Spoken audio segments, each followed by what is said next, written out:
The New Day, are the best tag team in all of WWE. Just let that sink in for just a second.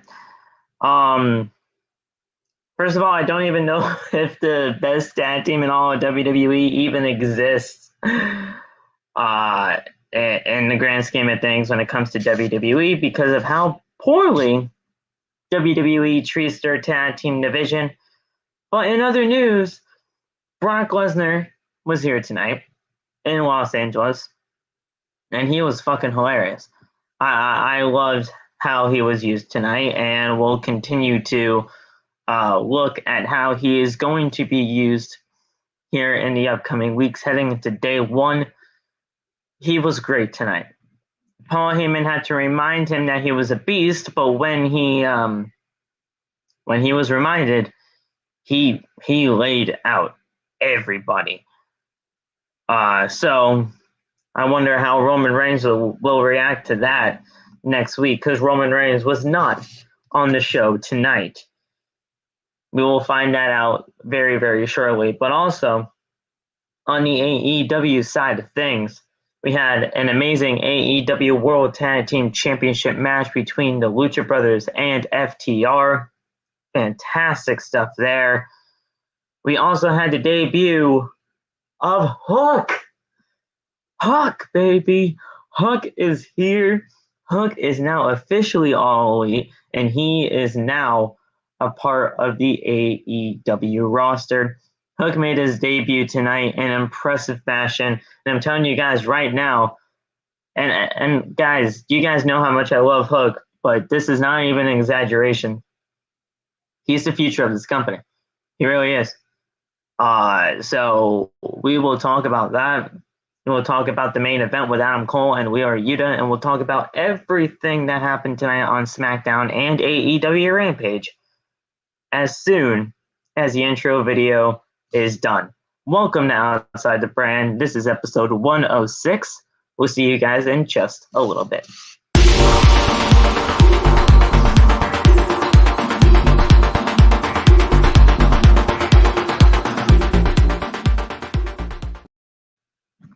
What's up, y'all?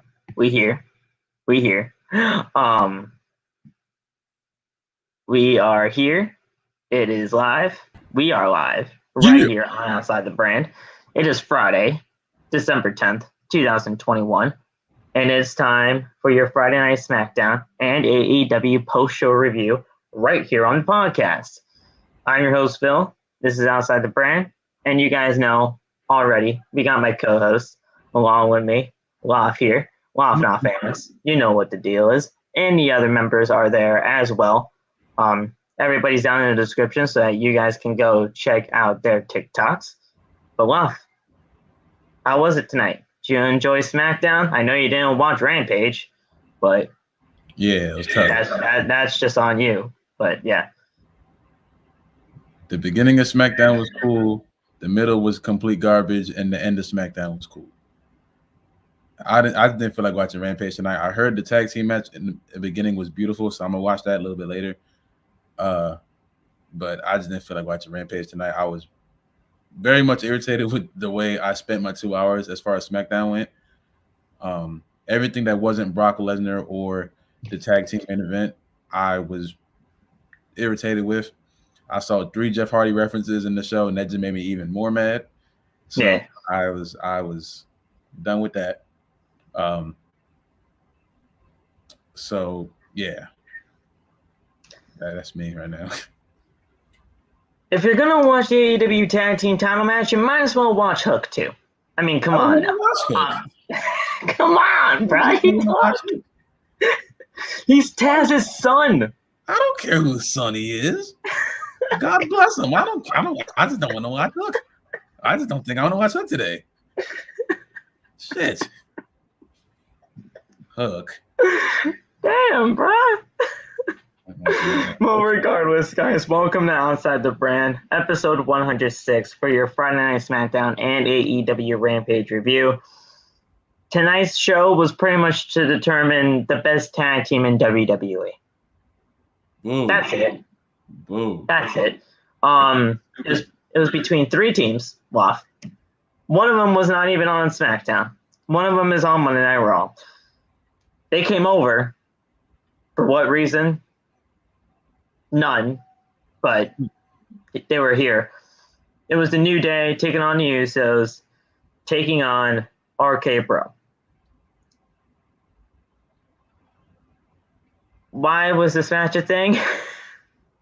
Man. The match was great. The match is no. The match was good. The premise was complete garbage. Not to mention, I popped when New Day won. I love the New Day, but in the back of my head, I'm like, damn, both champions lost. I was like, and I hate when champions lose on these weekly shows because it kind of takes away from them being champions. And it's just like, I thought they were leading to an RK-Bro win with the whole lead up to Randy getting tagged in. I thought that was going to happen, but no, they were like, nah. So I don't know if the New Day are next up to get a match or what happens next week with this. Nothing happens with this. Oh, and King Woods, his new crown looks like a Nintendo crown. He looks nuts. Dude, it looks fucking ridiculous. I love the New Day. I love him. I love him so much. But damn, he looks like Princess Peach. That is. I told y'all that this shit was going to happen. That shit looked terrible. I ain't gonna lie. They were going to make the crown and the King of the Ring a joke, and that's exactly what they did.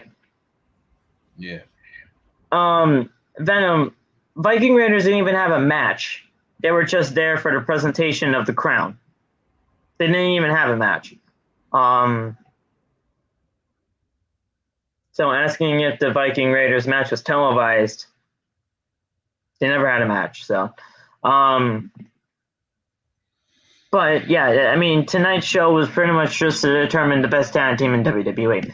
And like I said, I don't even think the best tag team is even in WWE. Really. In the grand scheme of things, I really don't know. I don't think the best tag team in WWE can even really be assessed because they treat their tag teams like shit over here. So it doesn't really make much sense. They just booked this shit for no reason whatsoever, and we're just here to watch it. So in other news, though, for tonight, Brock Lesnar was here in Los Angeles, and he was fucking fantastic. He is so funny with Sami Zayn, it's not even funny. Like, that doesn't even make any sense, but, you know, I'm gonna use it anyway. That man is actually fucking hilarious on the mic. Paul Heyman was out there to stop whatever Sami Zayn was saying, because he was apparently going to sue Adam Pearce and sue Sonya Deville for the injuries that he sustained with Brock Lesnar. And Paul Heyman is like, dude, just stop. This isn't going to work out. And then Brock just comes in. He's like, hey, buddy, how you feeling?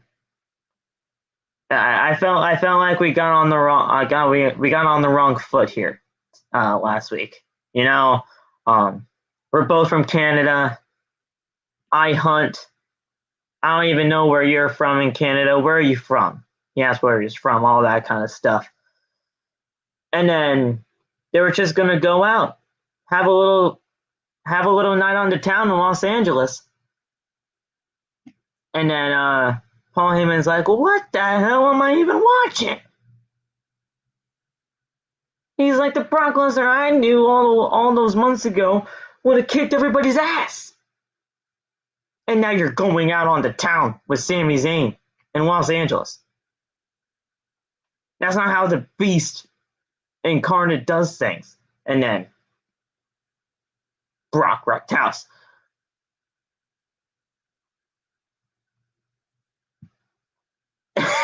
Yeah, that was something.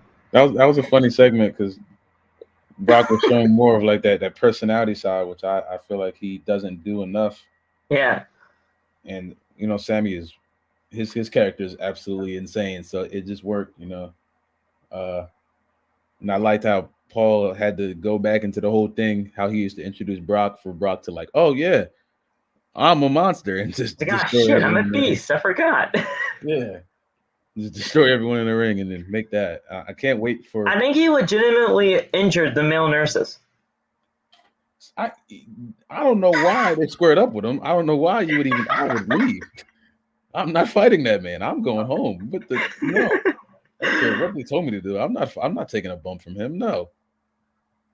So the fact that Paul Heyman now had to remind Brock Lesnar is a beast and all that, I feel like that's kind of a very interesting way to go about the story heading into day one. I don't know what else can really be done other than the fact, I mean, we know the story between these two. I mean, Roman Reigns is aligned with Paul Heyman now. Brock Lesnar was aligned with Paul Heyman back then. I mean, you have the story right there and all that kind of stuff. But at the end of the day, Roman wasn't here tonight. And we're going to figure out what happens with Roman and Paul next week. But that was pretty much all of SmackDown tonight. In a nutshell, we had either Brock Lesnar or the triple threat tag main event. That's really it. Everything else is kind of just thrown in there.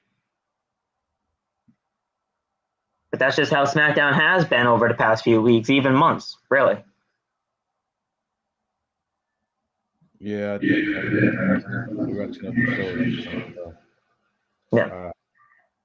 I wish I knew why that was the direction of the show, but that's the way it is at this particular moment. So on AEW Saturday Night Live, you didn't watch it, but it just a little bit of a recap. We had the AEW World Tag Team Title match that kicked off the show. Great way to do it. We had the 6-woman tag right after that. Pretty good match. Heels got the victory there, so you can pretty much take that with what you will. And then we had the Hook debut. Great stuff. He looked great though, dude. I have to say, like, just, I mean, not even my bias against Hook and not even like my fandom with him aside. He looked great tonight. He really did. His wrestling style is insane.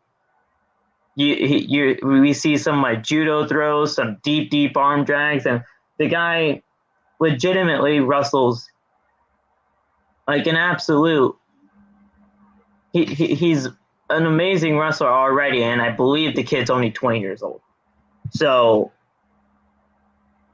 he really impressed me tonight, and that's not even me just being like an absolute fanboy over Hook. It is legitimately on my thoughts tonight. I think he did really well. And then it was Adam Cole's match with Wheeler Yuta in the main event.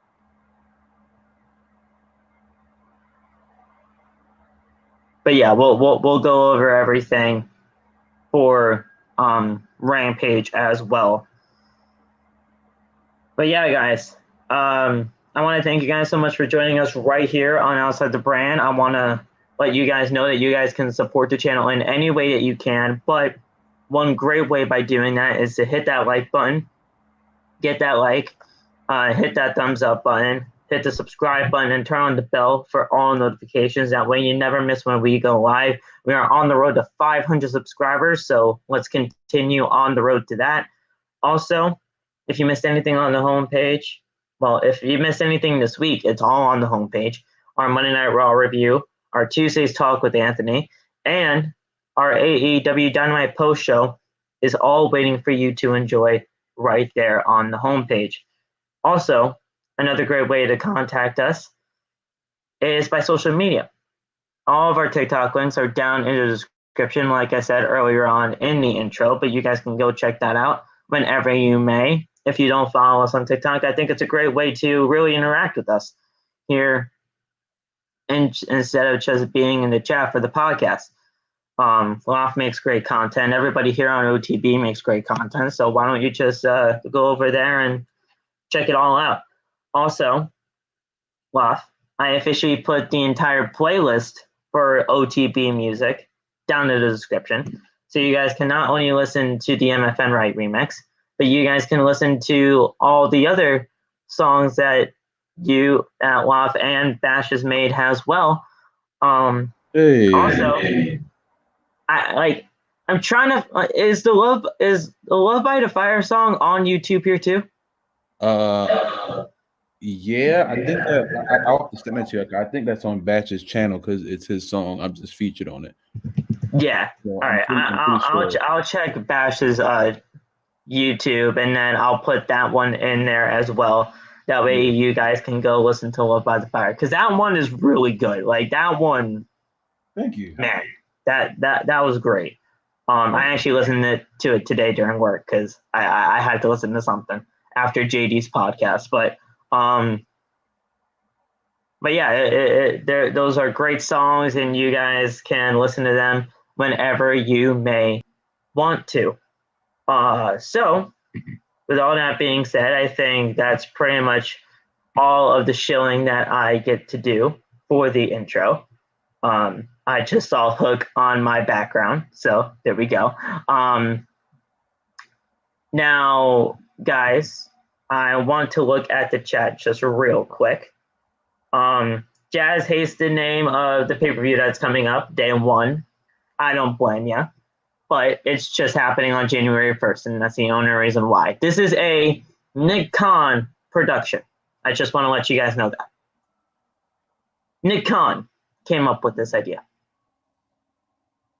Did you know that, Love? That just makes me more mad. Yeah. This is Nick Khan's idea. Of course it is. Of course. Jazz says that she was right about Hook. Right about Hook in what way? That he's a fucking monster and that he's a great human being? Yes. If that was your assessment, then yes, you were right. He was fucking fantastic tonight. And shock the system. We will shock the system very soon in AEW, because I guarantee you Kyle O'Reilly will be here soon. That Super Elite, man. That is Super Elite is going to be insane with 3/4 of the Undisputed Era and the Young Bucks. That I really like that. But we'll see in the weeks to come. And D-Star, I don't think I've seen you before in the chat. Welcome. SmackDown was rubbish, apart from Brock. Pretty much. But regardless, if you were here before and I didn't see you, or if you're a newcomer, welcome to the stream. I hope you enjoy what you can see tonight between me and Waf. Waf, what's going on, my man? How are you? How are things looking so far in the world of Waf and professional wrestling during this week, heading into the next week? I mean, everything was going fine until the first 45 minutes of SmackDown was over. Then I just got angry, and I just got progressively worse. And SmackDown is my favorite show, but I see it slowly turning into a bad show, and I can't get the same feeling that I get when I watch Raw, because if I get that same feeling, I'm gonna check out, and when I check out, it's gonna be very tough because I don't want to check out. But every time Roman doesn't show up on this show, as much as I don't like the guy, it's like every time he's there, they're like, you know what, we're just not gonna book good matches tonight, or we're gonna book rematches and DQ finishes and stuff like that. Yeah. So it's a 2-hour show that usually speeds by. Did it speed by today? Usually, yeah. It's sped by tonight, but still, it's getting weird. It's getting weird. I feel like I've been calling. Oh shit! I've been calling SmackDown weird for like the past 3 weeks, but I can't think of any other word to say because it's just not bad or good at this point. It's just weird. Like I want to say it's bad, but then like the first 45 minutes and the last 45 minutes were cool, so I can't really call it bad. It's just, ugh. It has to get better. It has to get better soon. And for the love of God, can Shinsuke defend his championship? Please. I want that championship to just be vacated at this point because that championship is absolutely worthless. That could work as well. I mean, because something has to happen fast. Because God, I don't know. I don't know. We gotta. I would love for it to go on somebody like Ricochet or something like that. But yeah, I don't know what's going on. So I couldn't agree more. I really couldn't agree more. SmackDown, it's not important. It's not important. You see the same shit every week. It's either Roman, Brock, and then just shit the rest of the way. There's nothing important. There's nothing to really even be excited about during the show anymore. And you can't even enjoy your Friday night because if you're watching this, you're just going to be bored. You're really just going to be bored. And to make matters even worse, now, Jazz, Zaya, I'm scared about her, and Toni. I've been scared about Toni ever since she came up to the main roster. She looked like a fucking loser tonight. Not her fault, obviously, but that's just how Charlotte really is. And Zaya, I have no hope for her on the main roster. I really don't. But other than Zaya's entrance looking cool, she just protected Naomi tonight from the attack. Nah, just I have no hope for Xia Li on the main roster. And that sucks because she is really good.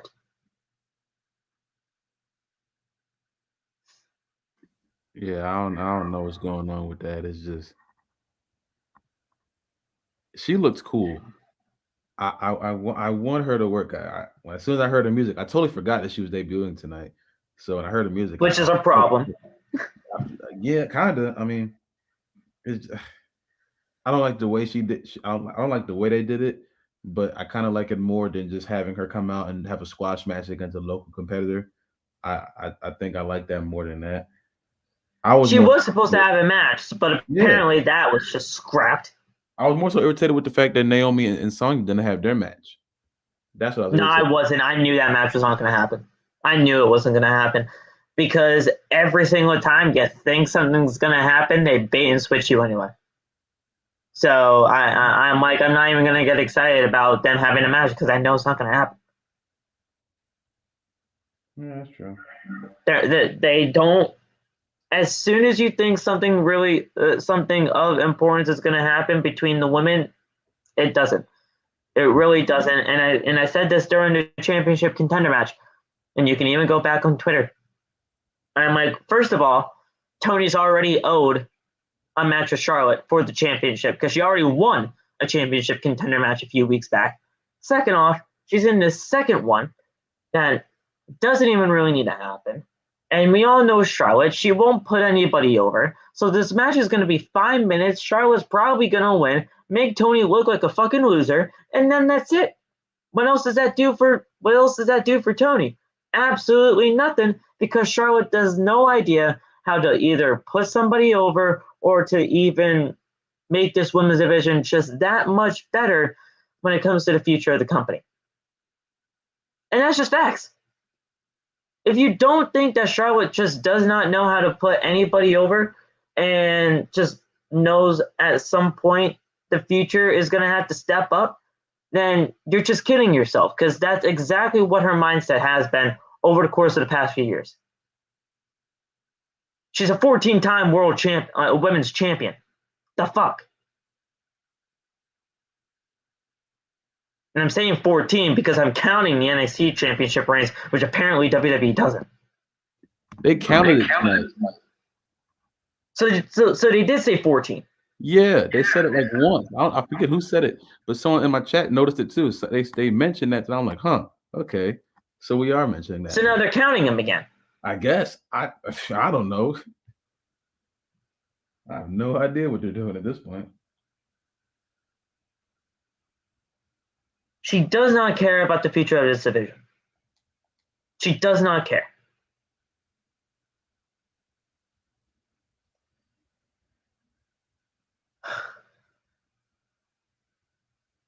Let's get through SmackDown first. Thank you guys for coming on by. If you guys enjoy what you see tonight, make sure to hit that like button as hard as you possibly can. Continue to subscribe to the channel, that bell. You know the drill. We kick things off with Sami Zayn in the ring, in a wheelchair, in a neck brace, and a cast on the bottom half of his leg. The man is legitimately... the man legitimately looked like he just got hit by a car 10 times over. Yeah. And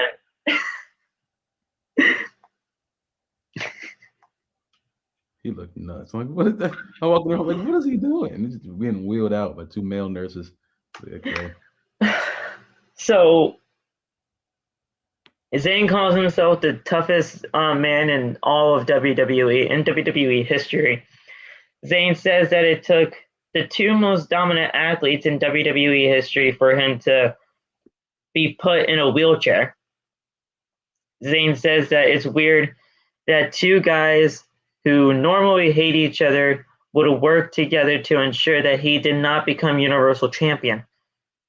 Zayn says that it was a betrayal from Brock Lesnar that hurt him the most. And he also said that he has to do what is right, and that is to sue Adam Pearce and Sonya Deville, the referee from last week, and basically everybody else who was involved on SmackDown last week.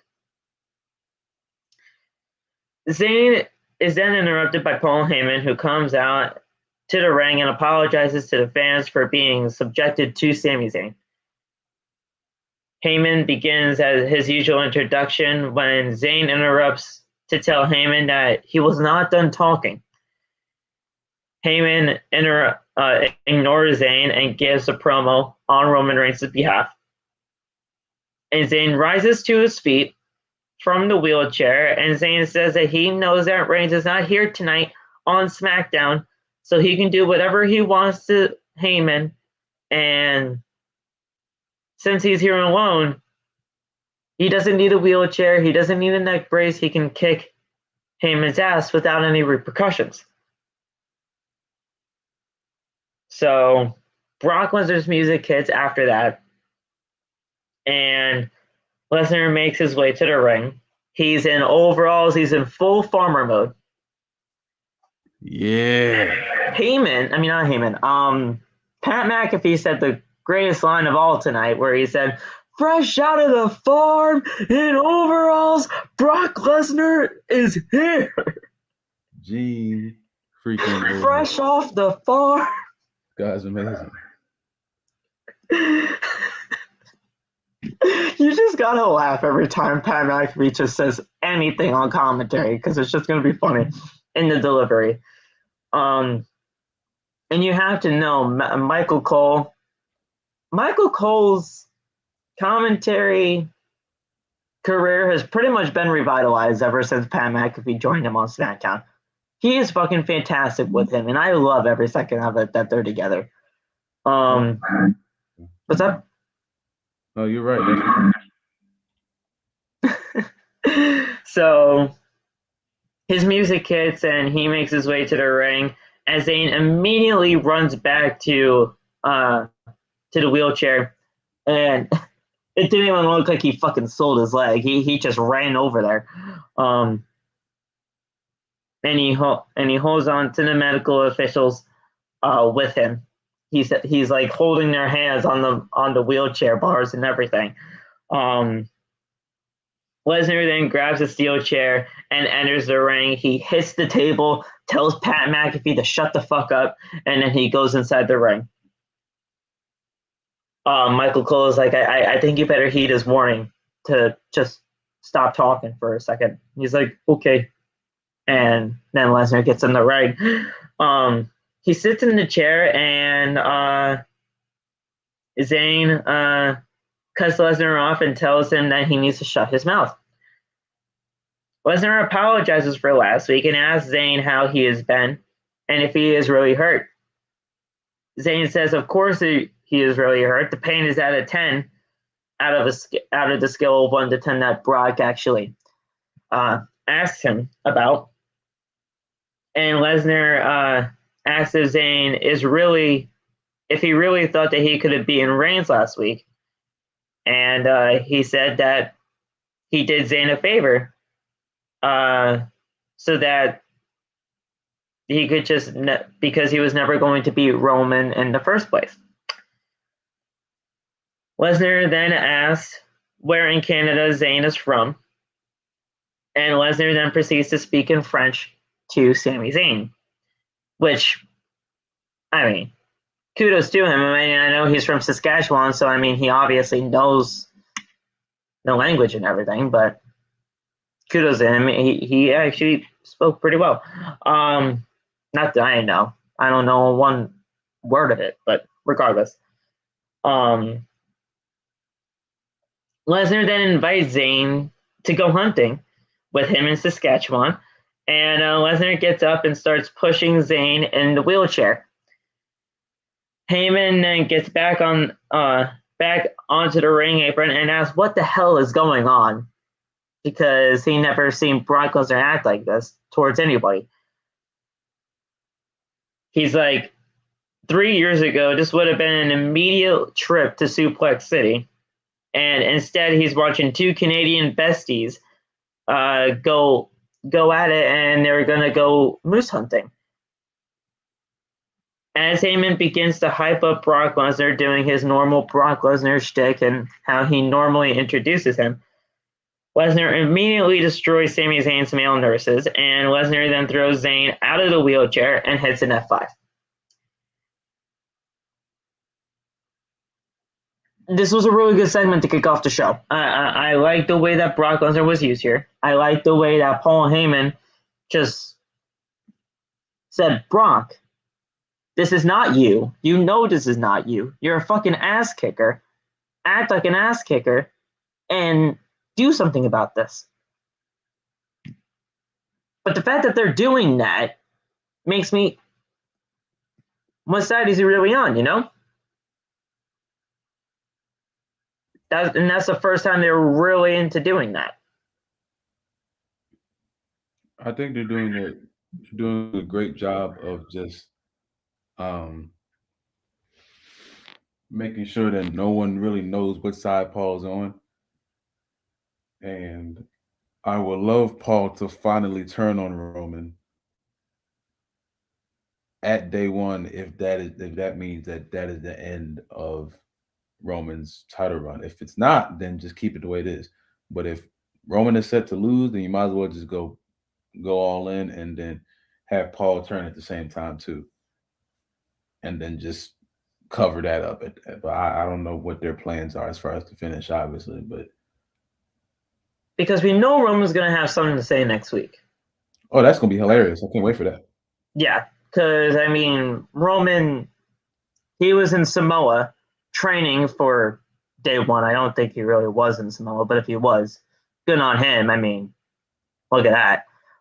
But he was away training for this match against Brock Lesnar at day one, and he's going to have something to say about this because he's obviously going to be showing this so that we can see what happens.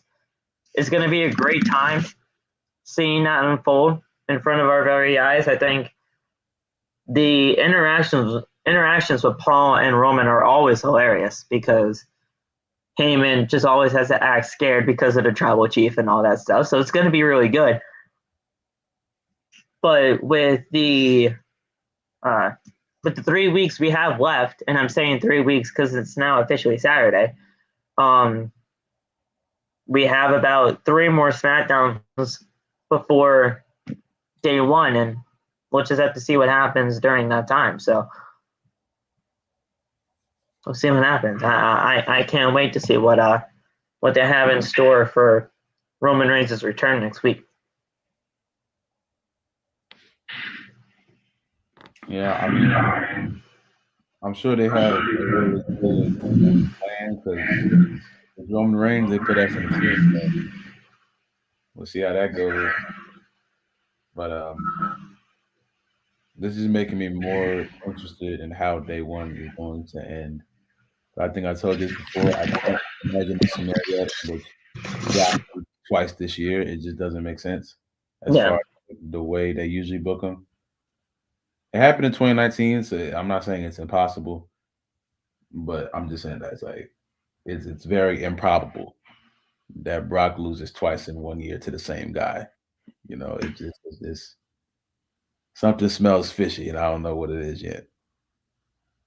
I have to ask you this, and I want to get your thoughts on this, and I want to get everybody's thoughts on this in the chat as well.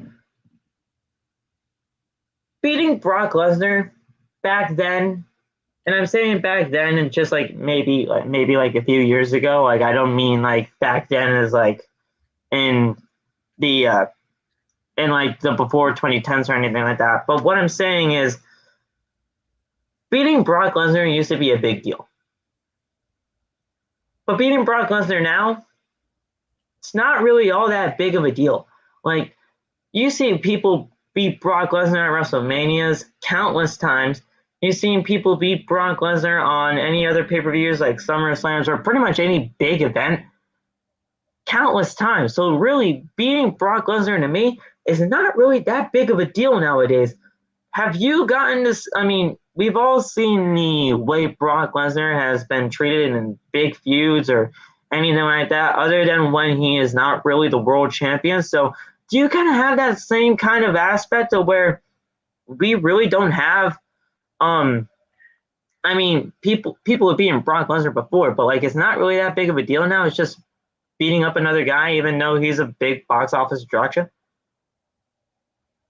Um, no, only No, for in the way that it's not really that important, or no, to my opinion.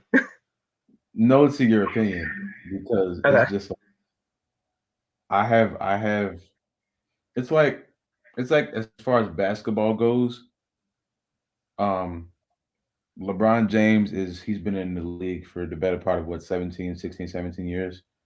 Yeah.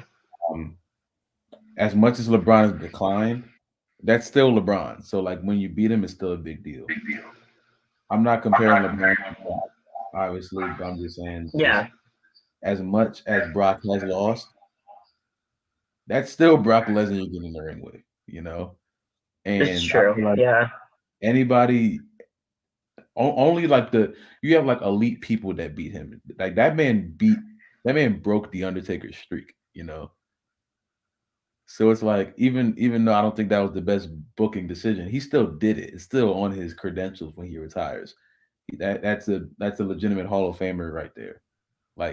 That's it, you know. So as much as certain superstars like Roman and Seth and stuff and Cena beat Brock, that's still Brock Lesnar you are getting in there with, and you better be prepared for whatever happens because that is still that's a behemoth of a man that you have to beat, and only the elite really have beaten him.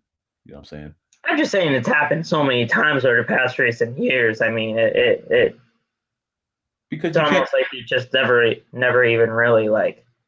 I mean, he does win. Don't get me wrong, but it's weird to me. I think it's only because over time, like kind of like the Undertaker's thing, the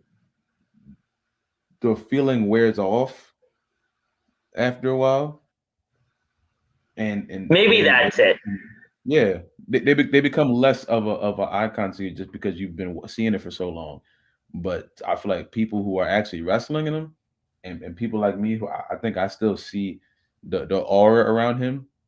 That's why I get so excited that he's on the show. I hate when he becomes champion, but it's just like him just being there and just him just destroying stuff is still a huge deal because that's that's Brock Lesnar, you know, like he's just up there. It's like the guys that you say his name, then you are in for a fight, you know, and all your and anyone who has like the wrong thing to say about Brock or negative feelings about Brock, the one thing you can't take away from the guy is that when he gets in that ring, everyone's attention is on him. Right. Yeah. And if you want him to lose, if you want him to win, everyone's attention is on Brock when you hear that freaking theme song come on, you know, whether you're booing him or you're cheering him. And I've been a heavy criticizer of Brock because his whole championship run thing has just been complete trash. But this right here, Brock doing what he's doing at this moment tonight is okay. It's exciting and it's making it work. And I don't think the only thing that would really destroy Brock's aura for me is if he like lost to like Humberto or something like that. Like, okay, maybe it's over. But only the elite have really beaten Brock convincingly. So everyone that you can have, if you listed everyone that beat Brock in like the time that he came back from like 2012, that's an elite list. If I'm thinking correctly, that's your elite.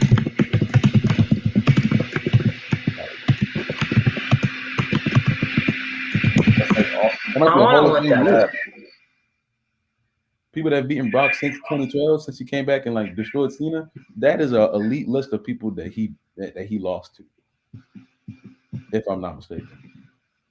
I want to look that up because I mean, I have to admit, yeah, like the list that you're talking about with people who have beaten Brock Lesnar, I mean, yes, it is an elite list, but yeah, so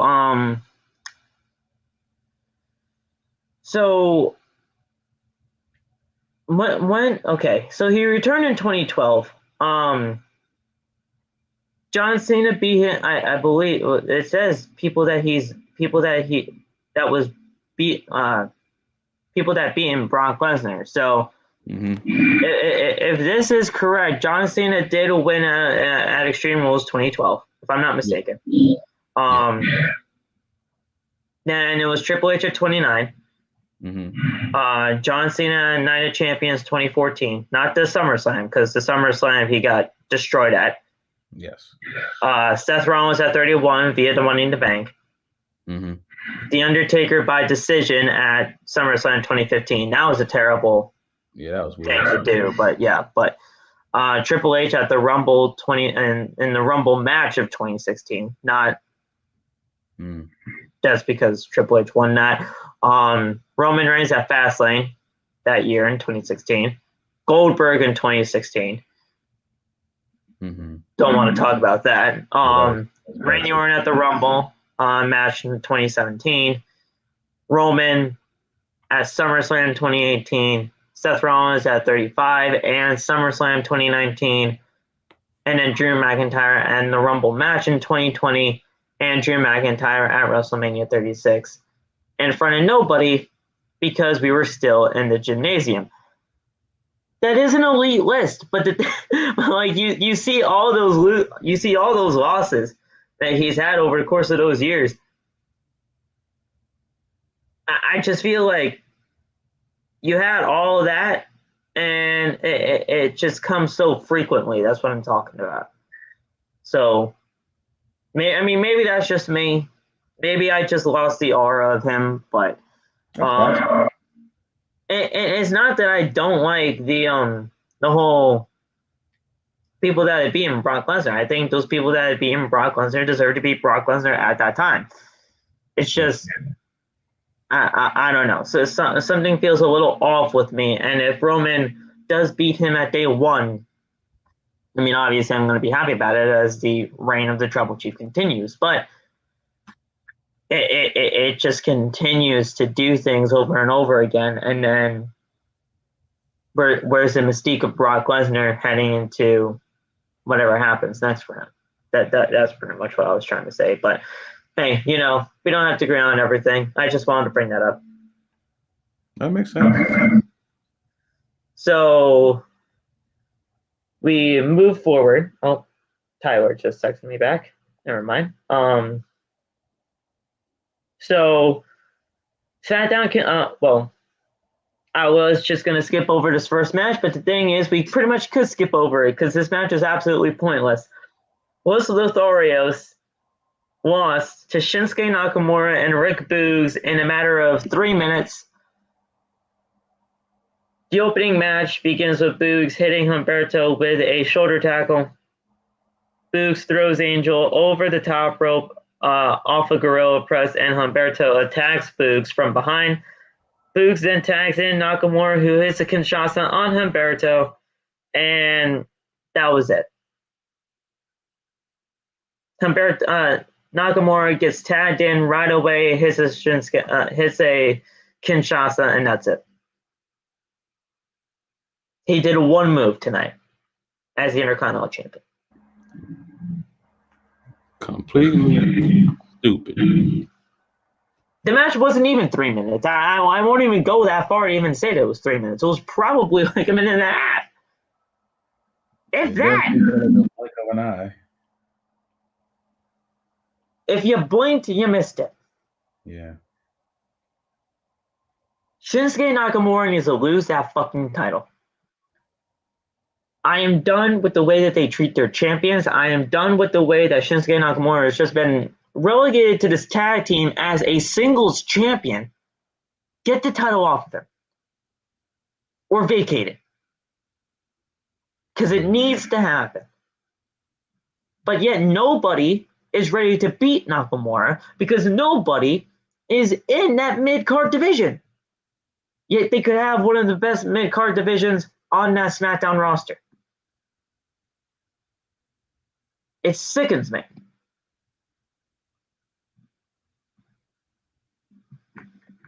Yeah, it's bad.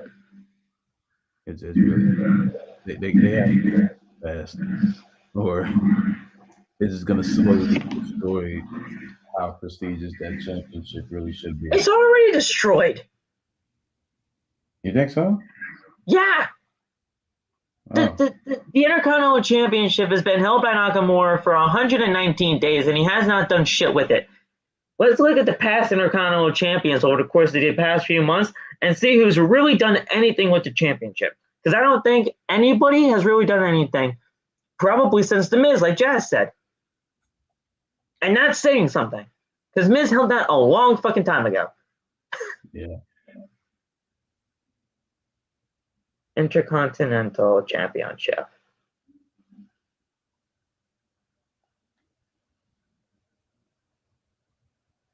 Okay. There we go.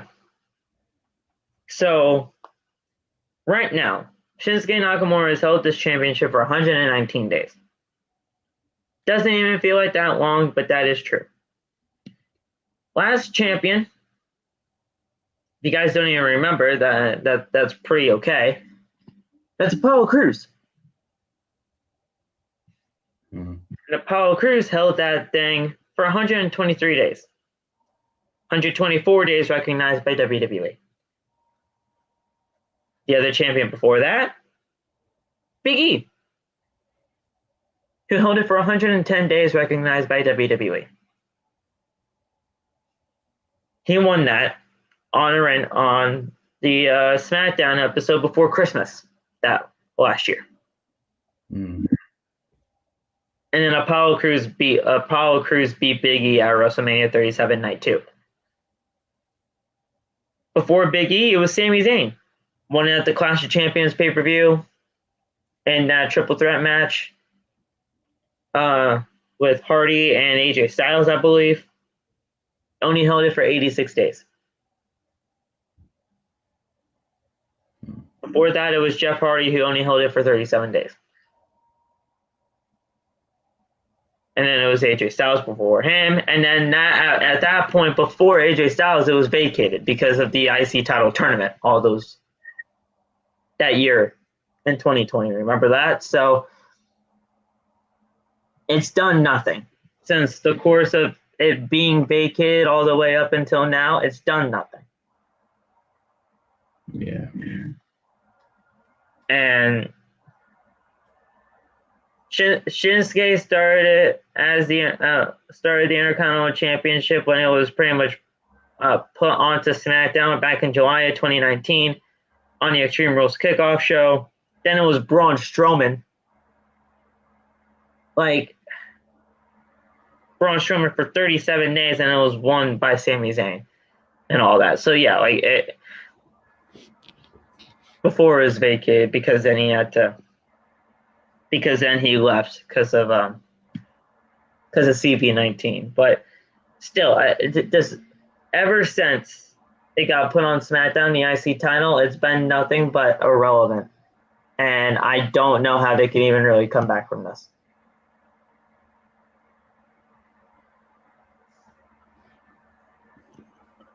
They just got it. They have to start with Shinsuke dropping it. I don't know what happens then, but they got to start with him dropping it at this point because there's nothing else you can do.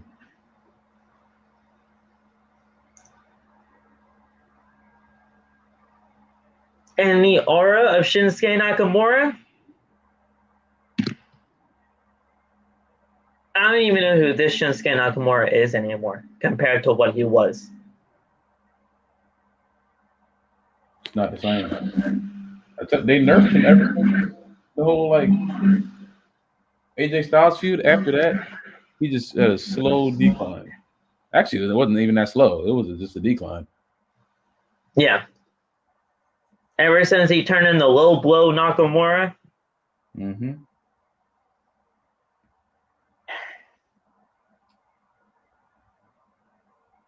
It's a shame. It really is a shame. This man is a 2-time Intercontinental Champion and 1-time SmackDown Tag Team Champion with Cesaro, but we probably don't even remember that. He is apparently a 2-time United States Champion. I don't even remember those reigns. Maybe do I. And he was a 2-time NXT Champion. He was great in NXT. He should have been like twice. Yeah.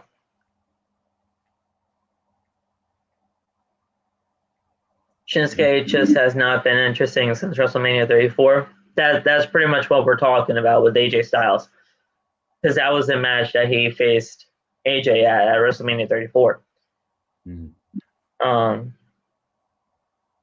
But yeah, so we come back from a commercial break. SmackDown then continues live with Kofi Kingston backstage with various other 24/7 title geeks and other tag team members. They are pretty much saying that we are going to be presenting King Woods with a new crown. And Woods wears his new crown upon his head, and he then pretty much prepared a speech and said that they were going to be prepared to be to be known as the greatest tag team in all of WWE.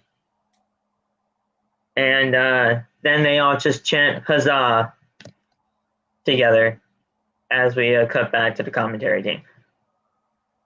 That crown looks fucking ridiculous. And I knew they were going to make this shit look like a joke. Yeah, it does look crazy. Shinsuke does deserve better, Jazz. Not Shinsuke. Ricochet. But Shinsuke does too. But Ricochet definitely does deserve better. And he's not going to really get anything better until I think he's out of this company. and that's a damn thing to say, but don't think anyone can really disagree. Unfortunately. Drew McIntyre then confronts Adam Pearce in Pearce's office. And Pearce tells McIntyre that it was Deville who made the list of wrestlers for the Black Friday Battle Royal. And an unnamed higher-up approved of it and also made it to where McIntyre is not allowed to be in the Battle Royal to bring his signature sword to the ring with him tonight. McIntyre then got frustrated and he stabbed Adam Pearce's desks with the sword as he made his way to the ring. An unknown higher up made it official. It was you. Stop hiding behind your goddamn suit and tell him like a fucking man. You weren't hiding behind your fucking suit when you were going at it with Roman. Adam. Remember all those months ago before when he was doing this shit with Adam? Yeah. You weren't hiding behind your suit then. He thought he was a big man. Oh man. And now he's scared because of a sword. Well, the way that they treat that goddamn sword, I'd be scared too, but still. It is a big sword. Very big sword. Come back from a commercial break, and it's Sheamus versus Drew McIntyre. And guess who was watching the TV screen slanted again? Cesaro, yes. You got a little sneak peek of Babe Ruth over there, so had a little fun there. Match is decent, not the best. Even though these two could probably have like a 25-minute classic with each other, they probably got a good like 7 to 8. Why did they keep the match? I thought it was over with. It was like a best of 5 or best of 7, and now it's continuing forever. I don't care. I don't want to see them fight forever. They're gonna put on a good match, but damn. Well, that's Sheamus and Cesaro, not Drew McIntyre. Wasn't it Sheamus and Drew too? I feel like they had like 14 matches together. Well, they probably had. It's rematch city, you know that, but still, the best of 7 you're talking about is with Cesaro. See, this shit's so fucking my brain up, man. This shit's so fucking. You know it's rematch city over here. Why was Ridge Holland? Why wasn't Ridge Holland there? Who knows? He probably got fired. I know. It's terrible to say, I know, but still, like they don't care. They really don't care to even say anything. Like they don't give a fucking reason as to why he's not there. They don't even say anything.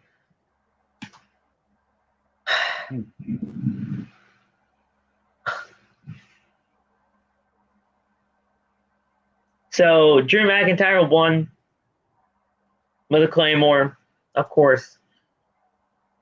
And that was it.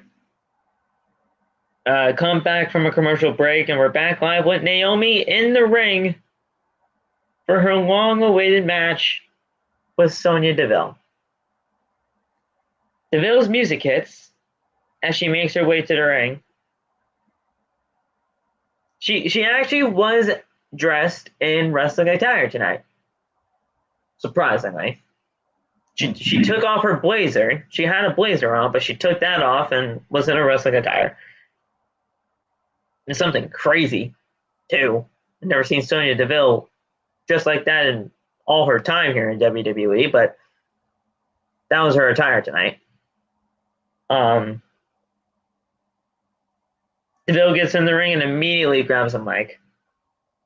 Deville says that she has a few surprises for Naomi before the match starts. Deville introduces a special guest ring announcer who didn't say a fucking word, and I'm happy about that, Natalya. And then a special guest timekeeper with a stopwatch and a hammer in hand, Shayna Baszler. Shayna, get out of this company, please. Please. Before the bell, the bell didn't even fucking ring, by the way. Naomi immediately runs out and attacks Baszler and Natalya. Naomi then gets back in the ring, and Deville immediately leaves that said ring to instruct Natalya and Baszler to attack Naomi. And Naomi is about to get outnumbered 3-1. Xia Li comes out with lightning and just crazy colors flashing at our faces. Looked pretty cool. It did look cool. I will say that much. It did look pretty cool. And Lee gets in the ring to fight. She was staring at Naomi for a very long time. That they pretty much had that deal. It was like, oh my gosh, is she gonna join them or is she gonna fight with Naomi? She ultimately fights with Naomi, and she fends them off with her. And Naomi and Lee attack Deville, and Naomi gets a big kick on her, but then she goes to the top rope. She just sits there as she pretty much waits for Natalya and Shayna Baszler to drag Sonya out of the ring. While you were sitting there just waiting for them to do it, you could have done the split-legged moonsault. That made her look like a fucking fool.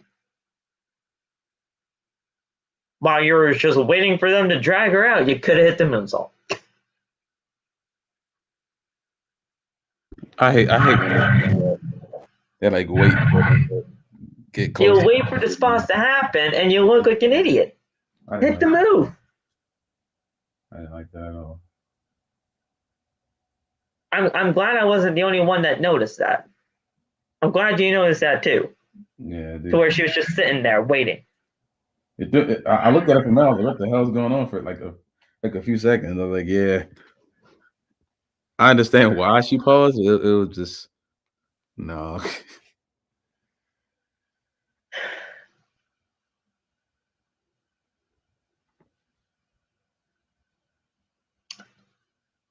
Toni Storm in a championship contenders match with Charlotte Flair. First of all, this contenders match does not even need to happen because Toni Storm is already owed a championship match. But nah, we're not supposed to remember that, are we?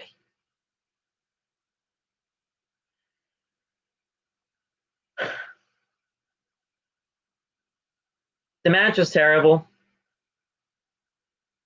Nothing against Toni. All against Charlotte. Charlotte needs to stay away from the top fucking rope. Did you see the way that she tried to do that Andrade moonsault again? She never hits the moonsault. She never hits it. Ever. She just hits their arm. She hasn't hit that moonsault in 5 years. It's not like she landed on her feet, and then she did the standing one, but she completely missed Toni, and then she just crawls to the cover. I didn't know if Toni didn't flip or Charlotte didn't flip. I didn't know who didn't flip. Charlotte. Oh, I didn't know that. Toni was right there waiting for it, and Charlotte just fucking misses every time. She needs to stop. Stop trying to be like your fiance. Because apparently they're still together. I heard they're still together now. I don't care. I thought they were broken up. People are saying they're together. Whatever. I don't care. She needs to just stop. Stop being like stop being like Andrade. Be your fucking self in the ring. And even that is fucking terrible.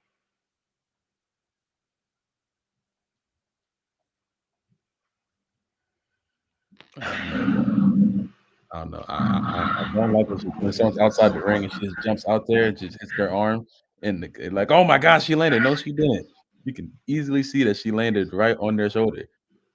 And it looks like Charlotte's getting the worst of it because she's tall and she's taking that bump because she's not hitting them. She's hitting her knees. Like her knees buckle every time she lands it. And it looks bad. It looks like she's just flipping off.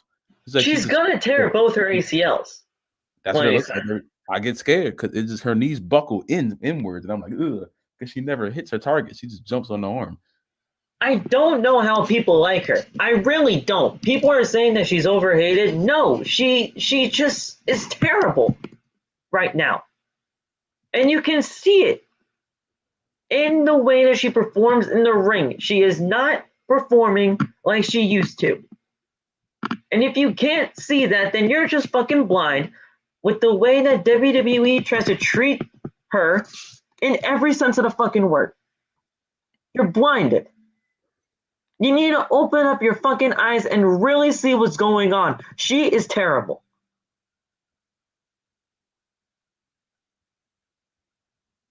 Open your eyes.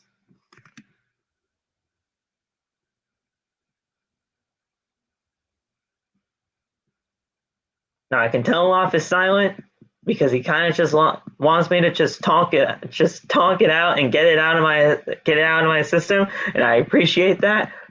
But you know where I'm at. I'm more of a Sasha kind of guy. So yeah, Charlotte, I never really. Are you kind of in the same boat as me, or are you just letting me talk it out and just getting it off? No, I mean I feel you. I'm like burnt out with her at this point. I don't even have the energy to scream at her anymore because I never liked her really. It's just like I've always liked the other three. Her, she just always rubbed me the wrong way. So the whole in ring thing, that's just adding more to it. She never was something that I enjoyed. I just never liked it. I never liked her character. I never liked the way WWE pushed her to the moon for no reason. It always bad to me. So I'm just letting you go. I'm burnt out with it. I can't scream about it anymore. I wish I could, but I can't. I really can't. Oh, I can scream about Charlotte all fucking day. I could probably do a 5-hour podcast just by myself yelling at Charlotte, and it would probably be the greatest podcast of all time. Just screaming for 5 hours. That's great. Toni Storm gets her head stomped in on the freaking ring steps for a good 5 minutes. As Charlotte ignores the referee's 10 count. And she causes herself to get disqualified. And Toni Storm technically wins by disqualification. But is she going to get a championship match? No, but she's already owed one. So you need to do it.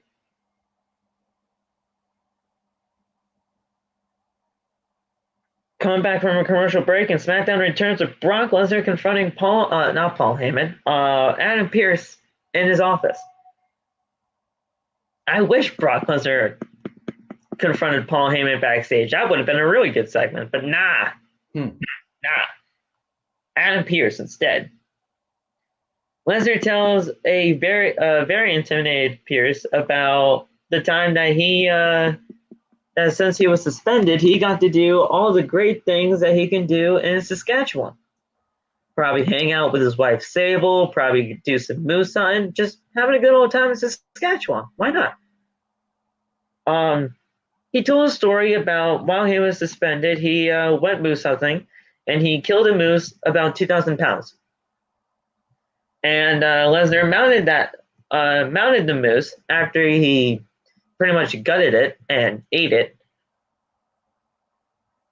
Great story there, Brock. I love it. My family are moose hunters too, so I kind of know exactly what he was talking about there.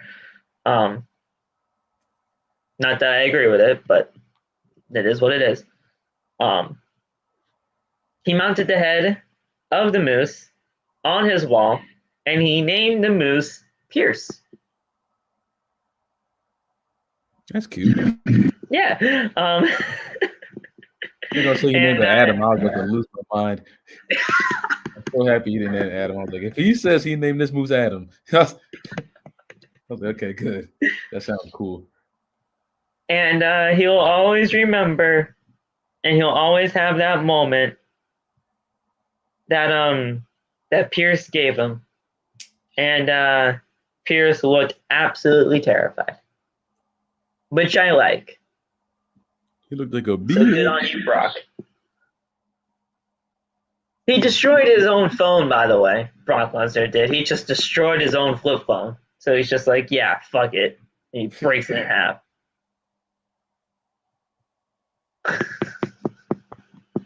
Ridiculous.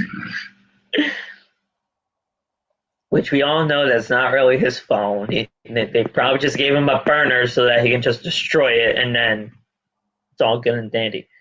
His phone. Like, do you think that was his real phone? He can go buy another one. True. I feel like he just breaks phones. He's He's big as shit. I feel like he just breaks phones by accident. He probably just has a phone. He probably just has a drawer full of broken goddamn phones. Yeah. And then he just has another drawer just with a new one. Just full of new phones, and he just pulls one out every single time he breaks one. Yeah. And then, guys, it was time to determine the best tag team in WWE. Woo. The Usos, the New Day. For some goddamn reason, RKBro is here. I have to say this. First of all, the match was good. The match was good. I have no complaints about the actual quality of the match itself. But like Law said earlier on, the fucking reasoning behind this shit was stupid. And are you really ever going to be remembering this match when you wake up in the morning? Nah. Nah. Why would you? There's no reason to. Yeah. New Day rocks. New Day has not rocked over the course of the past few months. No. New Day rocks. Say it. Say it, yeah. New Day rocks, damn it. Why you ain't saying it, Phil? Why you ain't say it yet? Because I don't really believe it yet, dude. Everyone's waiting on you. You got to say it now. Look. New Day rocks. See? Thank you. New Day rocks. New dance. Move your shoulders. New Day rocks. There it is. I didn't think you'd do that. I made him die, y'all. Yo, I didn't think you'd do that. It's hilarious. You know what Phil does for y'all? You better like the video. You better like the damn video. Y'all better learn the video. I dance for y'all. I dance for y'all. Loth made me take off my shirt. That was one of the early podcast episodes. Don't do that. Keep your shirt on. But yeah. He made me take off my goddamn shirt one pod. That was hilarious. That was insane. And everybody in the goddamn chat wanted it too. Ridiculous. But the overall, the match quality was good. Like, the match was great. But then again, it's RK-Bro, the Usos, and the New Day. Like, you're going to get a good match. It's just, like you said, the reasoning behind this sucked. And there was no reason for it to even happen.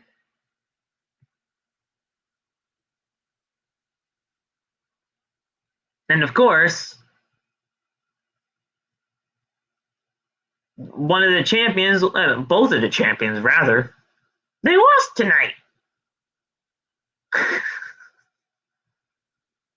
That's true. Very annoying. I don't like that. Champions should not lose, period. Now, if you're trying to, and I said this earlier on today on Twitter, first of all, championship contender matches can just go fuck off, because that's just not how you do anything for a number one contender. The number one contender is to determine a champion's next challenger for that championship. You don't have a fucking challenge. You don't have a fucking challenger and a champion go at it. And if the champion wins, then what happens? Then what happens in a championship contender match? And the champion wins. Do they just fucking fight themselves? Nah. You have the two top people in the division go at it one-on-one to become the true number one contender. And that's how you fucking set that shit up. You don't have a champion go up against a random ass person that's pretty much done nothing in this company so far. And there you go. There's your number one contender. And now what happens? I forgot who he even pinned tonight. Xavier or Kofi or whatever happens. Who did he pin? Did he pin Jay? I think. Or what? I don't remember now. You guys have to know in the chat who did Kofi pin? I know Kofi pinned somebody. I feel like Kofi pinned Jimmy. It was one of the Usos, right? So now does the New Day get an opportunity? Technically, they should, right? At the titles? I mean, I think they should. Let me take a look.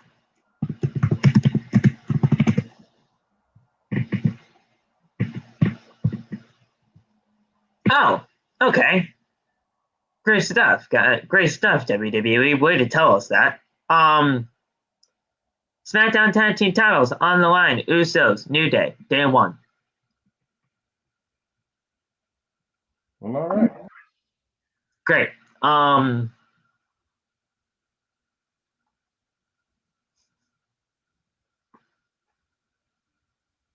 guess I missed that announcement because CJ said that they already have a shot at day one. So I guess I missed that announcement. The Usos are on a losing streak. Of course they are. They're SmackDown Tag Team Champions. They don't mean anything.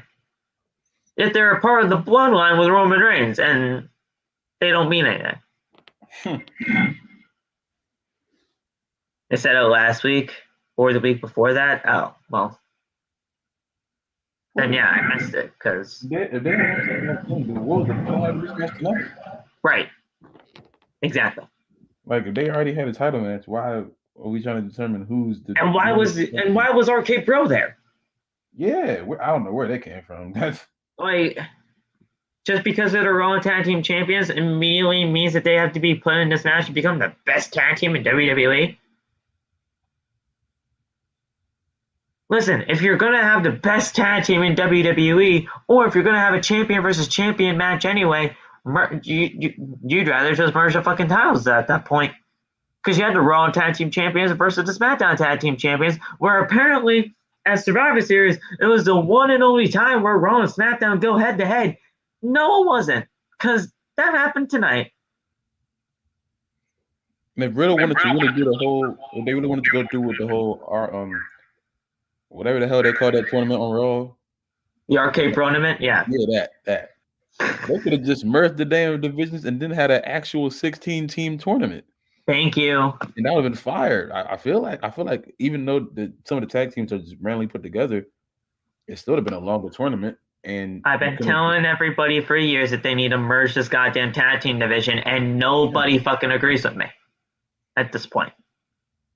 That's the only thing you do at this point, because it's just like 3 to 4 tag teams is not a division. WWE is slowly destroying tag team wrestling for me. That's why I can't even watch it. Slowly? Yeah. Bro, it hasn't even been a real tag team division since 2017. Yeah, probably. Yeah. Well, pretty much when the SmackDown and Raw Tag Team Championships really became a thing. 2016 was kind of okay because then we actually had some people in this company. But now that Vince, Bruce, and the rest of the 4 pillars of WWE fired like over 200 to 250 people, we don't have anybody. This is true. And I said the 4 pillars of WWE because that's pretty much what they are. Yeah. Bruce, Vince, Nick, and John. Yeah. John Laryngitis. Nick Khan, man. I never heard him talk. Bruce, a bucktooth Beaverman Pritchard. And Young Vince. Yeah, Vince McMahon. Bro. Gonna push that man for SummerSlam. Bro. Nah.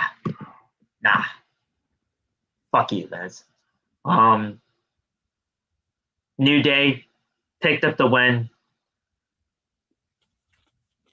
And they stand victorious as they shake their hips and do all their goddamn thing. It's just normal New Day stuff.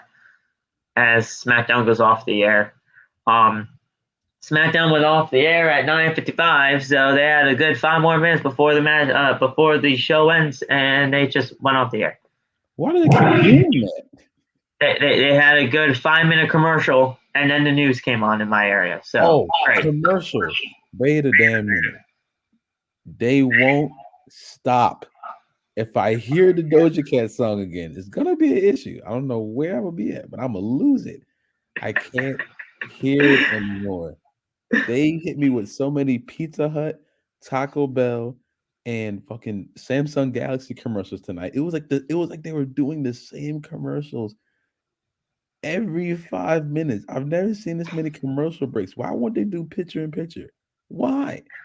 Why won't they do it? Why? I bet that's the one thing you like about AEW is that they do commercial picture in picture.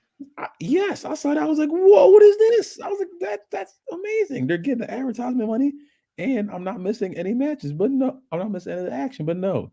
They just every pause and every time someone takes a breath during the talk, they're like, nah, Taco Bell, Doja Cat, get into it. Yeah, I'm going to punch something, dog. I'm gonna hurt every time it comes the commercial for me, I just mute the TV. Because I can't hear songs anymore. I look up and I see the commercial and I just get mad. I'm like, oh, I know what this is. And they keep showing the guy singing the pizza. They keep showing the same guy singing the pizza song. The black dude from the office. They keep singing. They keep showing me him singing with the pizza, and I'm like, I like Pizza Hut, but what the fuck? Stop showing me the box. And then someone in the comments like, yeah, that's the box that they had the Battle Royale for. And I was like, oh, so WWE and Pizza Hut must have it was a triple threat box, yeah. Yeah, they must have an ironclad deal. So now they got to show 47 Pizza Hut commercials in 20 minutes. Like, well, Titus still has all those pizzas backstage. You have to. Oh my god! I'm waiting for Roman to come out with a Pizza Hut shirt on one of these days. Oh my goodness! He probably will. I know you have endorsements, but damn it! And no one's going to Taco Bell because the Doja Cat song. That makes me want to leave, get away from every Taco Bell. I don't want to hear it. They keep showing the same commercial. Stop. Tell some every kiss begins with K. No, bitch. Oh my god. Oh my god.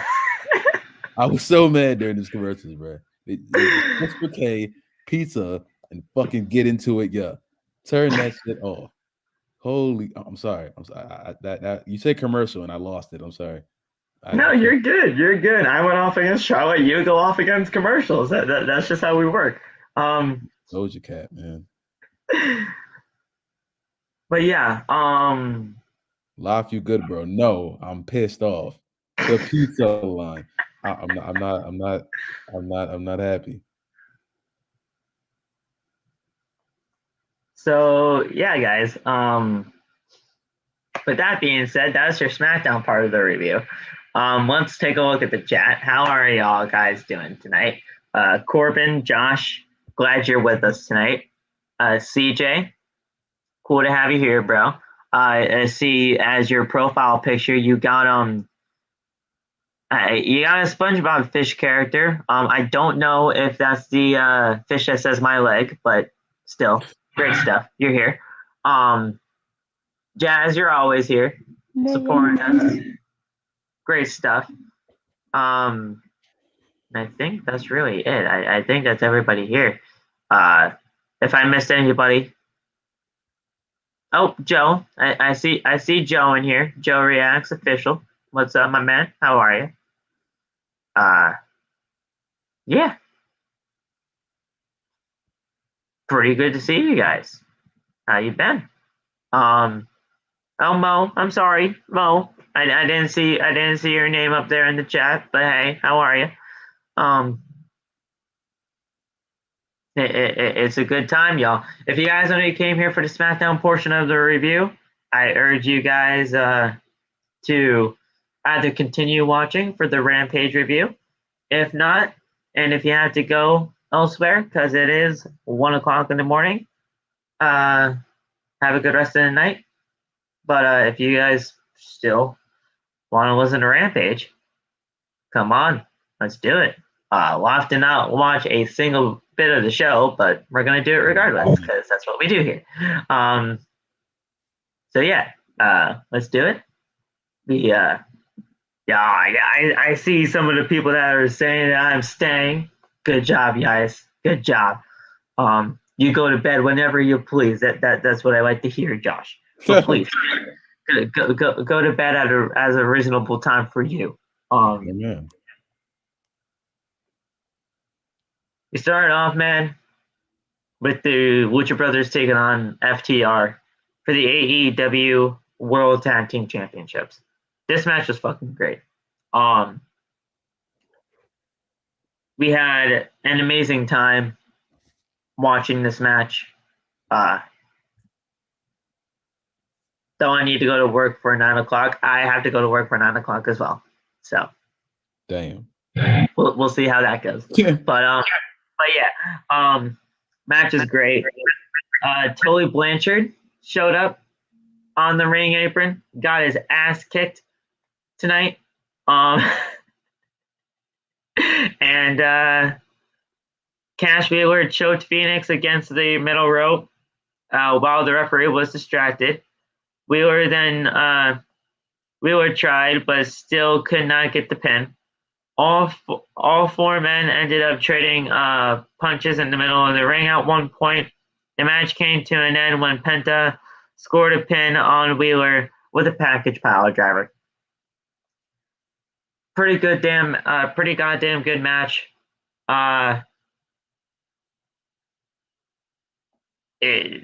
Lucha Brothers retained tag team titles. We kind of saw that coming. I don't think really anybody saw new champions here tonight. But it was a great match. Rey Fenix is just fucking fantastic. He defies gravity in every sense of the word. And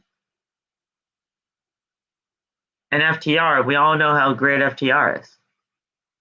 They're a great tag team. So honestly, if you had to go back and watch Rampage, this is definitely the match to do it for.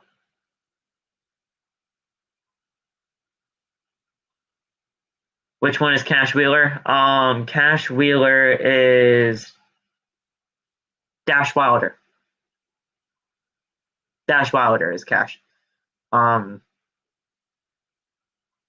yeah, well, any match that you have to go back and watch Rampage for, it's definitely the World Tag Team title match. I saw. Ruby Soho and Tay Conti with Anna Jay.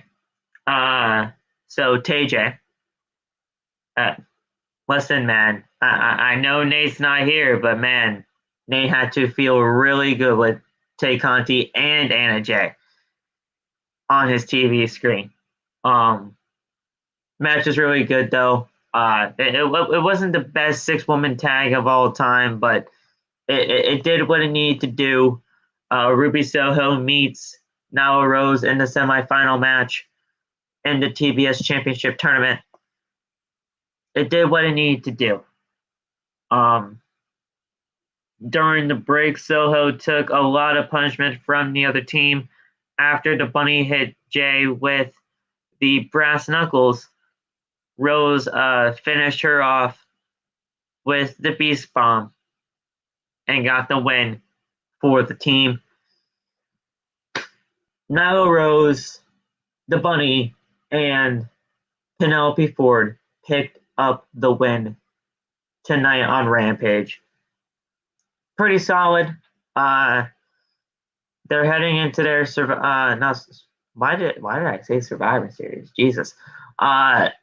They head into their semifinal match in the TBS Championship tournament with Nyla Rose having the upper hand here.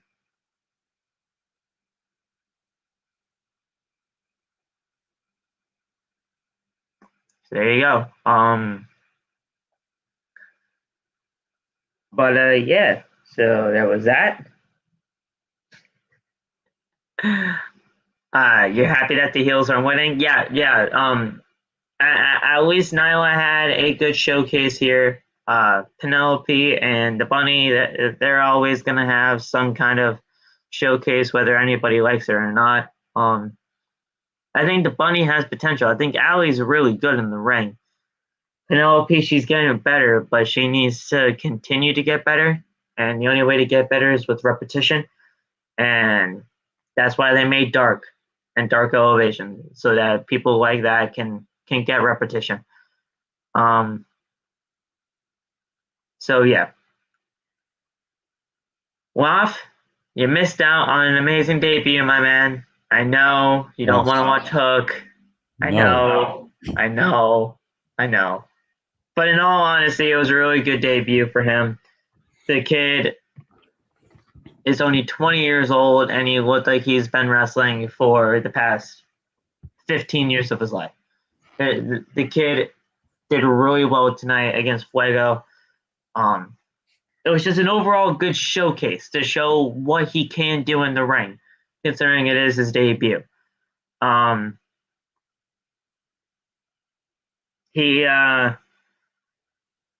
He flipped through a hip toss and countered into a gut wrench suplex. Looked really good.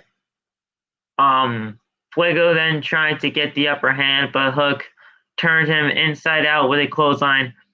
Hook then hit a nice suplex before beating Soul with his own version of the Taz mission. And Hook wins his debut by tapping out Fuego in a pretty damn good match. There was a lot of pressure on Hook in his debut. As we all know, Hook and his fan base were really hyping up this Hook debut. And honestly, it did not disappoint.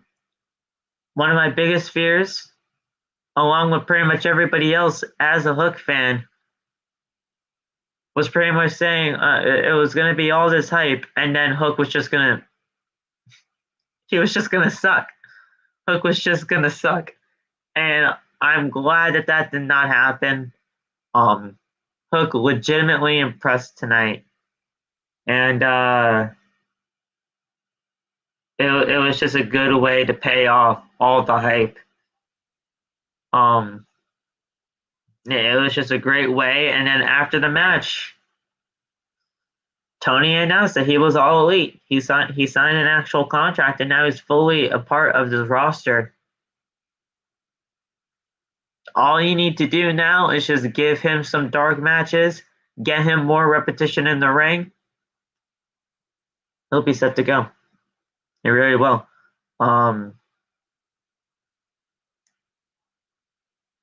I can't wait to see what he does next. I really can't. And the thing is, man, as much as everybody would probably hate to hear me say this, he can be a future star in this company. At the age of only 20 years old, he can be something.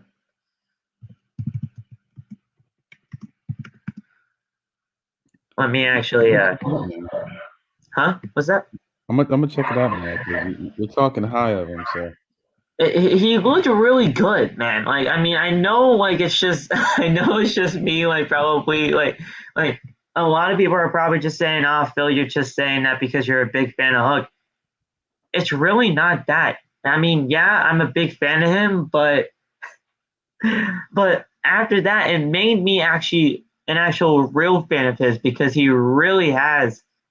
I think he really does have a good future here, because the match was really good. Fuego was an actual really good opponent for him to go up against.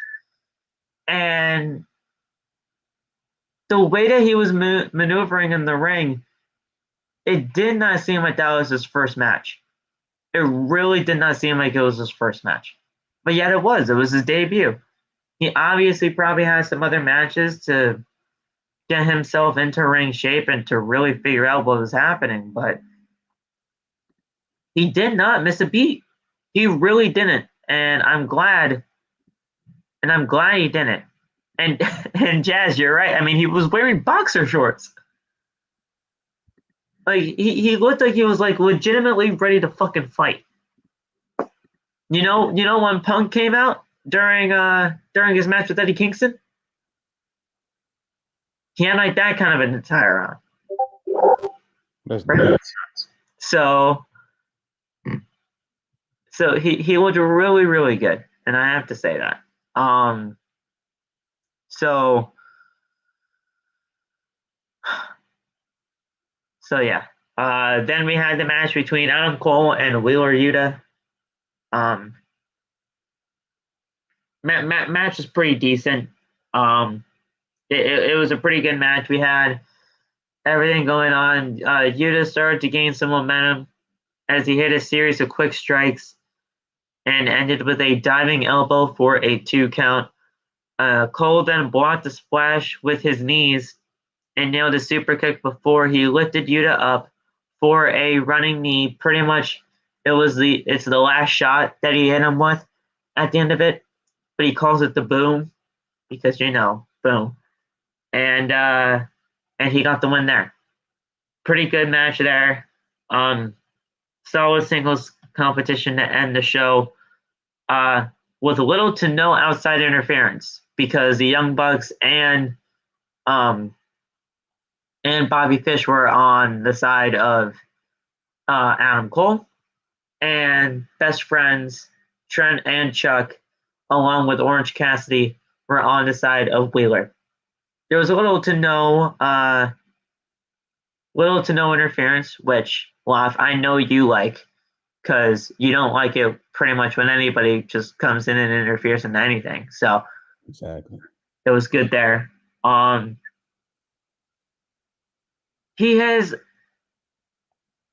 has gotten a big reputation as like a pretty good worker here in this company. He's not really even signed with the company, yet he's been here for a very long time.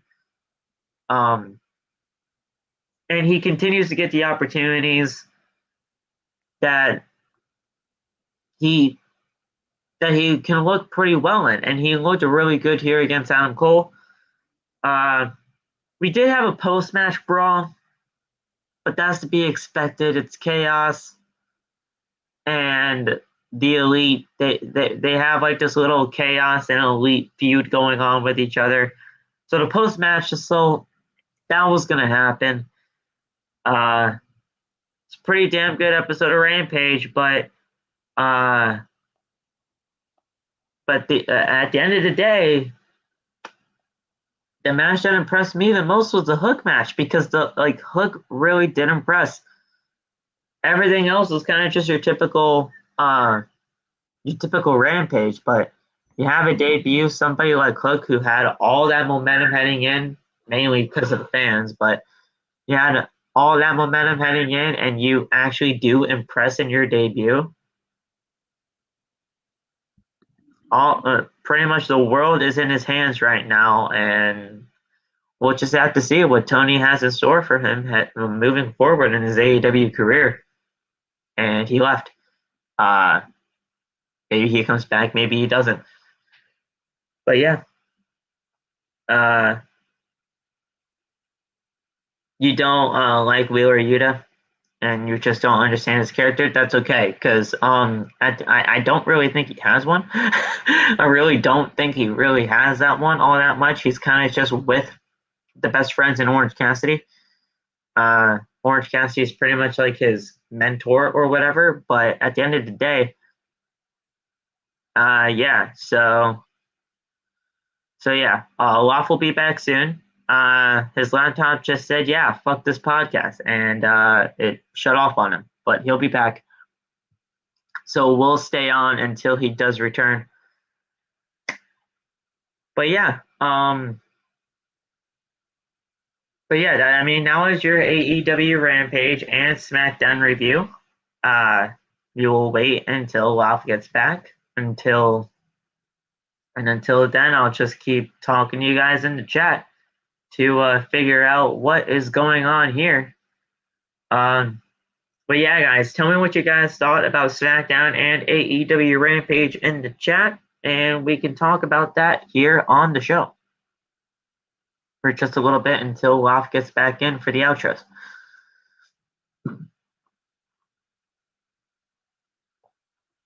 First of all, I have to actually apologize, though, because my voice, as you guys can tell, it's not really in the best shape. throat's been scratchy all this time, and we're still here doing this. So, what's up, Waff? You're back. I had to join my phone because my laptop is just like, yeah, fuck you. It's all right, man. But yeah, guys, as you guys can see by my voice, it's not really in the best shape right now. It's been scratchy all fucking day, and What? I don't know why. Huh? What? How is it? Is it bad? Huh? Is it My bad? voice? Yeah. Does it hurt? No, my throat doesn't hurt or anything. But anytime I actually try to talk, like sometimes my voice just like either cuts out on me, or it just does not even want to speak. So, my throat's just been really scratchy, and it doesn't even hurt. Josh says it sounds good to me. Trust me, it may sound good, but it doesn't feel good. That's all it really says. But thank you guys for coming on by anyway. You guys really seem to be enjoying this podcast as of late, and it really shows how much you guys really do care about this podcast, as everybody here just really interacts with each other really well here. I really don't see anything bad here in this chat often. And if it is, it's either just fucking trolling around with people, or it's just in all in good spirits. Yeah. So I think we really built a great community here. We have over 300 subscribers. We're on the road to 500. I know people are going to continue pushing this podcast as much as we can do it for. And at the end of the day, we just love doing this for y'all. And I hope that shows. And I think everybody here on this podcast, and I'm not trying to speak for anyone, but I think everybody here knows that this was a great thing to do, and we just love doing it for y'all. For real, I mean, it's a very good. It's something that I remember when I first met Phil. He was like, "Yeah, I got this podcast," and I'm like, "Okay." He told to take the idea, and I'm like, "All right, I'll do it," And that if y'all don't know that this is like what I do, like that's my job when I'm not here. I'm a podcaster, so that's like my like legitimate job. So when I got another opportunity to do a wrestling podcast with people that at that time I had only people I knew were like Saul and MJ and like Megan a little bit, and in the short time that we've been here, we went through like ups and downs and in the middle, but like I still think that we are like the top of just this, only because I feel like we have nights that there's 40 people in here, we have nights that there's 5 people in here, but the fact that one person tunes in, that is what makes a difference. I've always felt like we are just, I feel like more of just like we are the most consistent, you know what I'm saying? We are always here. I told Phil, I was like, I'm never gonna let you be here by yourself. If it's in my control, I'm gonna be here. I feel like Phil's been here for like 1 or 2 by himself, maybe. I think there was only one time where just everybody just could not make it at that one point, and I'm like, hey, it's perfectly fine. But to me, when it comes to this show, you guys deserve to have one, even if it is just one person. Like, I pride myself on the hard work that we have here on this podcast. And if I don't do a show for you guys, or if we don't do a show for you guys, that hurts me. That hurts me, and that hurts my heart, knowing that there could have been a show, and even though it probably just was not in our control, it just hurt. So, yeah, I pride myself on that, and I always try my best to give something to you guys, whether that can be something live or not. So even sometimes, even during our off days, I feel like I probably should do something, but I know not everybody can be here every single day. So, so we just try. We try our best here, and that's all we can really hope for, and that's all we really hope that you can accept. And I know you guys accept it because you guys come back here every single day that we do this. That's the most thing. The consistency, I think that's what puts people above the former version of themselves. Just like how many times can you do something and then do it again and again and again? I feel like we've done this for, we'll be at 106. We've done this for 106 episodes, damn near every day. You know what I'm saying? Yeah. And while if you look at it from certain angles, it may not look as if we have something good, but Phil knows, I know, Megan, Saul, 1C, Batch, Nate, all of us know that we have something here that can grow so freaking like big beyond like this right here, you know. And the way my mind works, everything that I do, I think of like what happens 10 years later. You know what I'm saying? I don't like doing that, but that's just the way my brain works. So like I always imagine what this is, even a year later, you know.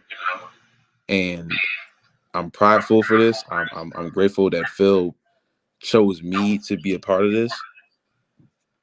And it's another thing that brings joy in my life. So anything that brings joy in my life and we can bring joy in other people's lives, I'm on board. You know what I'm saying? But this is a great thing we got going on. You know what I'm saying? And the thing is, guys, we mention another podcaster here in the community a lot. You know, JD from NY. I actually talked to him last Wednesday, and I showed you the clip of it, Loth, of him answering one of the chat questions that I put in. I don't want to play the audio because I feel like that's just not right. Having him just randomly show up on a podcast with him, not even really his consent to, would just not feel right to me. But if you guys want to check out the question that I asked him on his own show, via a super chat, go check it out. It's on his latest AEW Dynamite show. All he pretty much said, I pretty much said, hey, I can't be here every single week like I used to, but that's because I started my own show, and I feel like I don't want to shout out my own show because I feel like that's not right. But I want to get your thoughts on some things. I want to know how you evolved your own podcast and how maybe just with some words of wisdom or advice, how we can continue to evolve here on OTB. And he pretty much said it in a nutshell. First of all, the fact that you're already over 100 episodes means that you're dedicated. And that's something that not a lot of people in this community can be nowadays. So that's awesome that you're already there. Also, just continue to be yourself, continue to spread the message that you want to spread out, and just continue doing what you're doing, because even though it may not seem a lot of people are here right now and you may not have the audience that you want, even though I feel like the audience that we have right now is the kind of audience that I want for the rest of this podcast can even be here.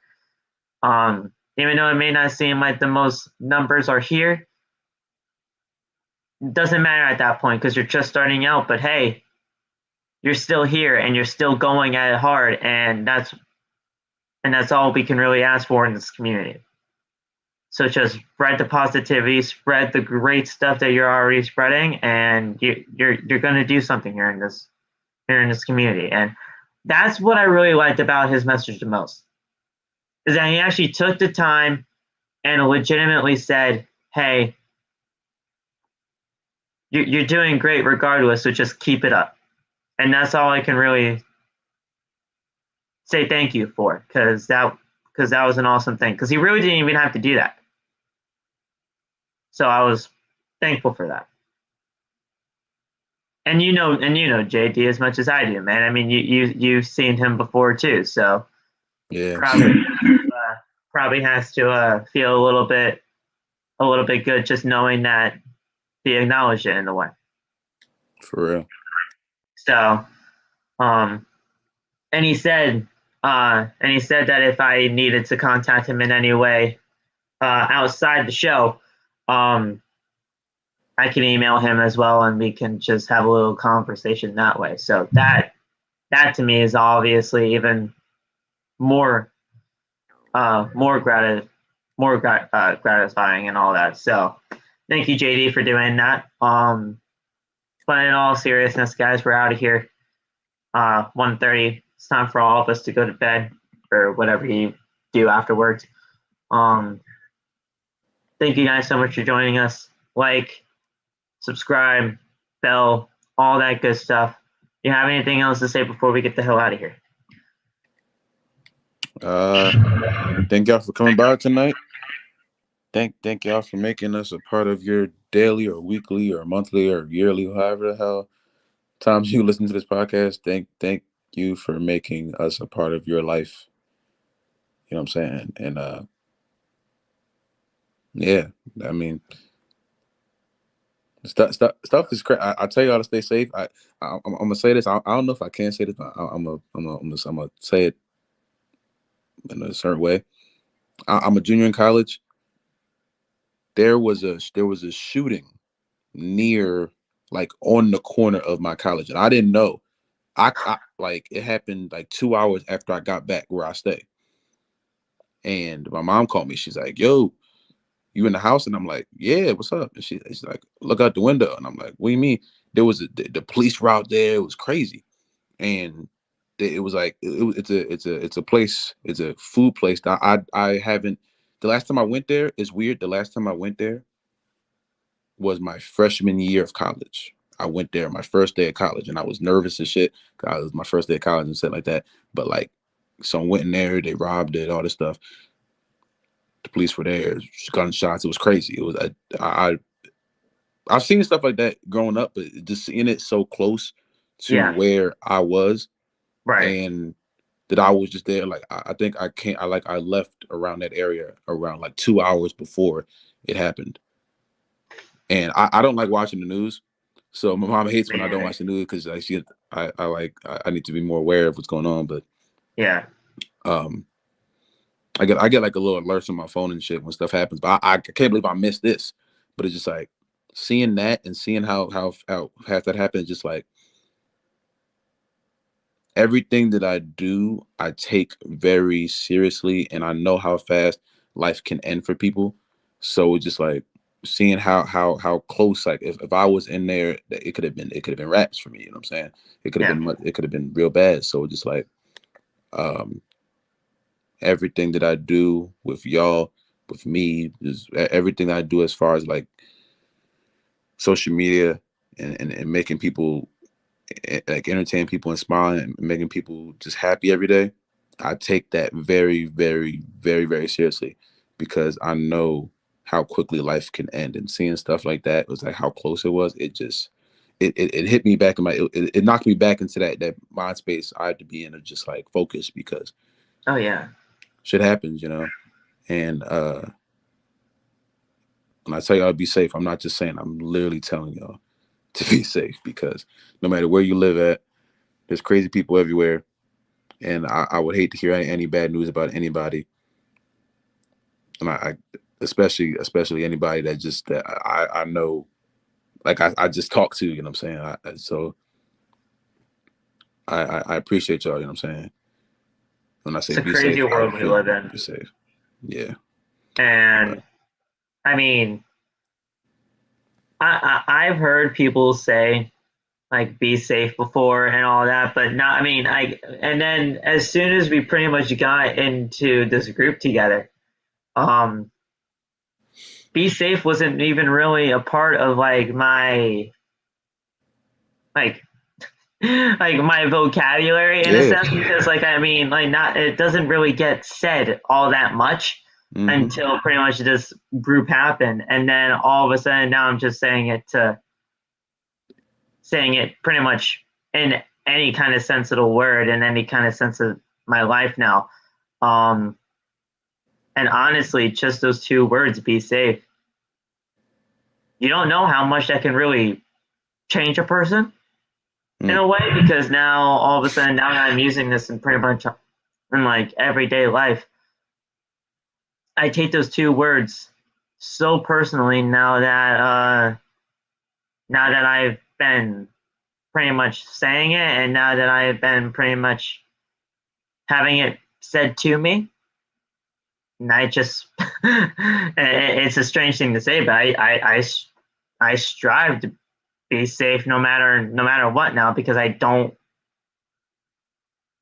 now it's just a part of me now. So yeah, it's not just a saying anymore. It's pretty much a lifestyle at this point, because we all have to be safe. We all have to do it. So CJ asked, what's your major? I'm for video and music production. Oh, that's awesome. But yeah, thank you guys again. We say this, but we mean it. Be safe. And continue being you. And we'll see you guys in the next episode of the show, which will be Monday Night Raw. But listen, the day tomorrow, the day after the Monday Night Raw, usually we have a talk with Anthony, and I'm going to talk with Anthony to see if he's available. But if he's not and everything is okay, I got a backup for us, and I think you guys are really going to like him. He's on TikTok, so you guys can find him if you haven't already. He goes by the name Suplex. Oh shit, I know that. SOOPLEX. Yeah. Tyler, he's a really cool dude. I just found him like a couple of weeks ago by Bash actually, and and I've been getting to know him. I either do edit some of his videos or stitch some of his videos, and he even made a video today about it was Santa Foley. What would you like for Christmas? Okay. And I made like a second video of that, and guys, as soon as he saw that video, he followed me, and we kind of just been talking. So if Anthony's not available Tuesday, you'll be able to meet Suplex. So that'd be pretty cool. He's a really cool dude, and we'll see. What happens from there. And yeah, so that's gonna be it. We'll see you guys then. We'll see you guys Monday for Raw, sadly, but still, we'll be here. Talk to you guys on another week of professional wrestling, and then after that Tuesday, winter's not coming. It's here. The AEW big show, Cold Winter, is coming. We'll be here on that Wednesday, and it's gonna be a big show. Bryan Danielson, Hangman Adam Page, AEW World Championship on the line. It's going to be a great, great show, guys. So those are the next 3 shows. Winter is Coming will be episode 110. So you guys won't want to miss that one. We'll see you guys over there. Have a good night. Like, share, all that good stuff. And we'll talk to you guys Monday for Monday Night Raw.